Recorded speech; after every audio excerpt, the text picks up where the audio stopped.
Ada berita bagus teman-teman. Ini berita datang dari Batola ya. Apa itu Batola? Nah, Batola itu kependekan dari Barito Kuala.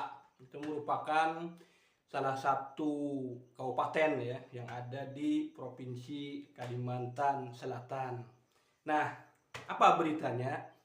Nah, di sana dikabarkan akan ada penerbitan buku.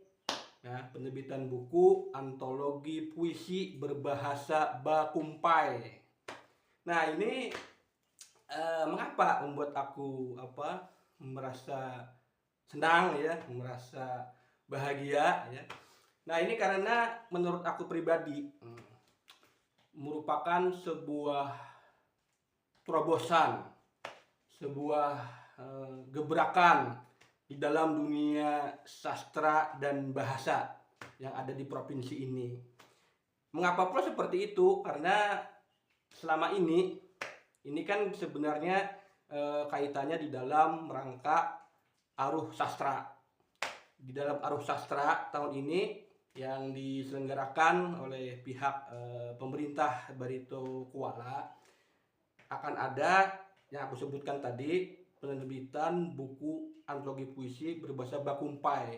Selama ini dari tahun ke tahun sampai 2024 ya, belum ada penggunaan bahasa daerah lain selain bahasa Banjar di dalam agenda mereka ya. Ya misalkan ada lomba pantun berbahasa Banjar, lomba penerbitan lomba menulis cerpen, misalkan cerpen berbahasa Banjar ya kan. Lomba menulis puisi berbahasa Banjar. Baru kali ini ada penggunaan bahasa daerah selain bahasa Banjar di dalam gelaran sastra yang rutin ya diadakan setiap tahun. Nah, ini tentu saja ya yang wah ya, menurut aku ya ini sangat sangat wah ya. Nah, penggunaan bahasa daerah ya selain bahasa Banjar ya, ini memang ya sangat harus digalakkan sebenarnya, karena yang namanya bahasa daerah ya itu harus dilestarikan, harus kita jaga ya, kita rawat ya eksistensi bahasa-bahasa tersebut. Nah, salah satunya ya tadi itu ya, selain bahasa Banjar ada bahasa Bakumpai yang akan dipakai ya atau digunakan di dalam berpuisi ya. Sementara bahasa-bahasa lain ya aku sebutin saja ya, selain bahasa Banjar dan bahasa Bakumpai itu contohnya ya bahasa Manyan, bahasa Deah, bahasa Abal, bahasa apalagi Lawangan ya, bahasa Berangas. Nah, bahasa-bahasa yang ada di provinsi ini semuanya ya kalau bisa ya dilestarikan ya, salah satunya adalah dengan menggunakannya di dunia sastra.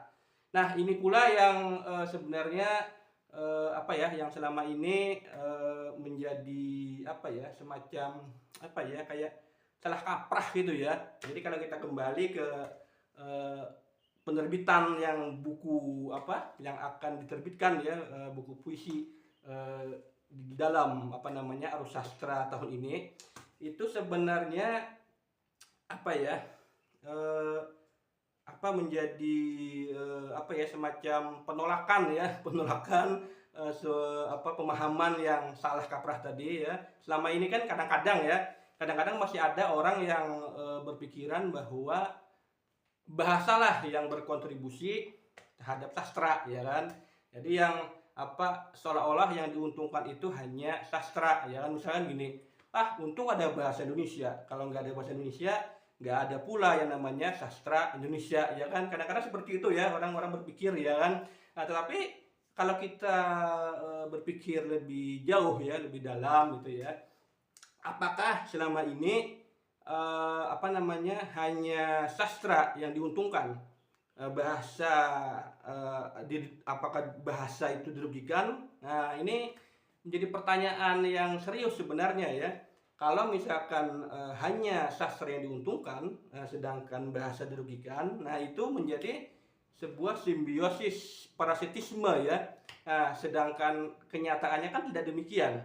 Nah, kemudian apakah misalkan ya sastra memang jelas diuntungkan ya kan, tetapi apakah bahasa itu tidak dirugikan dan tidak diuntungkan? Nah, ini tentu menjadi pertanyaan selanjutnya ya kan. Sementara ya yang jadi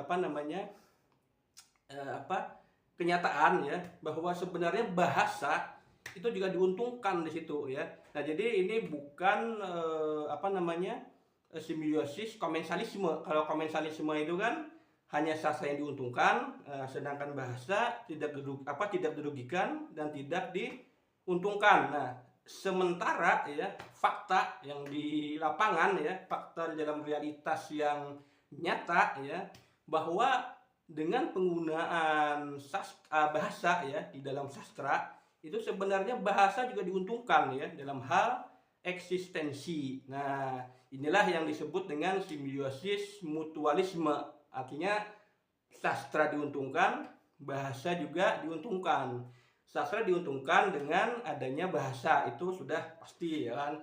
Bahasa juga diuntungkan ya dengan adanya penggunaannya ya di dalam sastra. Karena begini, bahasa ya itu kalau mau lestari ya, mau eksis ya harus digunakan ya kan. Kalau tidak digunakan maka bahasa itu kehilangan masyarakat bahasanya, maka bisa dikatakan itu menjadi bahasa yang punah.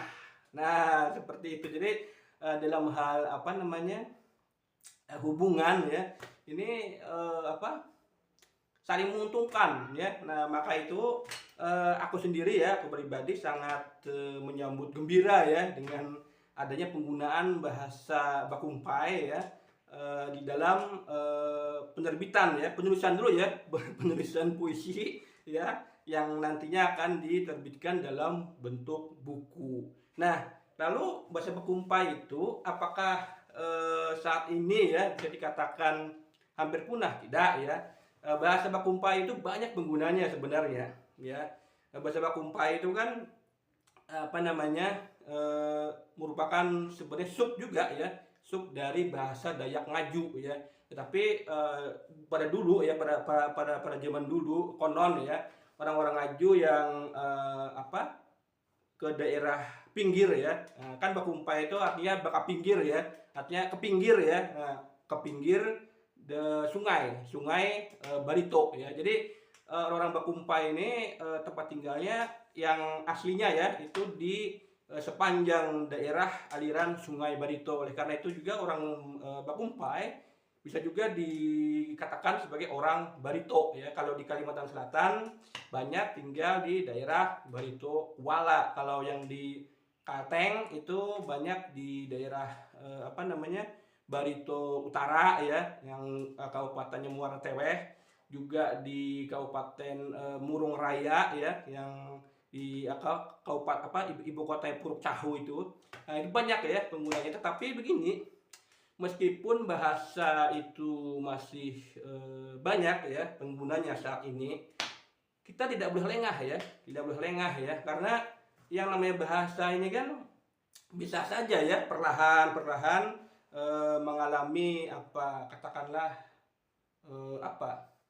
penyusutan dalam hal penggunaan. Ya, kita lihat saja ya anak-anak kita saat ini ya, yang ya usia kecil, ya yang sering nonton ya, sebutlah saya kan suka nonton Ipin Upin misalkan, itu banyak terpengaruh menggunakan bahasa Melayu Malaysia daripada bahasa Indonesia. Terlebih lagi ya, mohon maaf ya, para orang tua ya biasanya kan juga membiasakan ya anak-anak mereka itu menggunakan bahasa Indonesia ya sebagai bahasa ibu mereka ya, sementara bahasa daerah ya bisa dikatakan mungkin ya dianggap rendahan, mungkin ya dianggap kurang keren ya. Nah, hal-hal seperti inilah yang menjadi faktor sebenarnya yang perlu dipikirkan ya terhadap eksistensi bahasa-bahasa daerah. Dan salah satu cara untuk menanggulangi itu ya, mencegah ya, katakanlah mencegah kemusnahan bahasa daerah.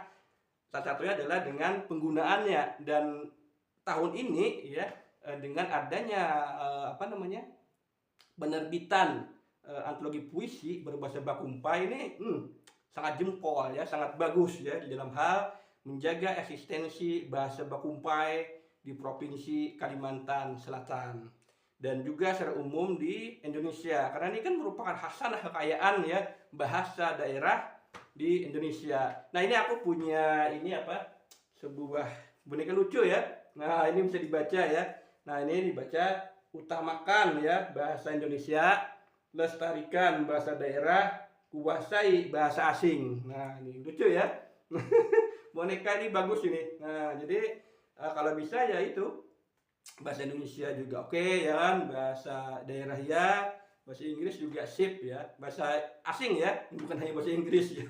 Oke ya para sahabat, terima kasih sudah apa namanya berkenan menonton video singkatku ini. Tetap semangat, tetap bahagia ya.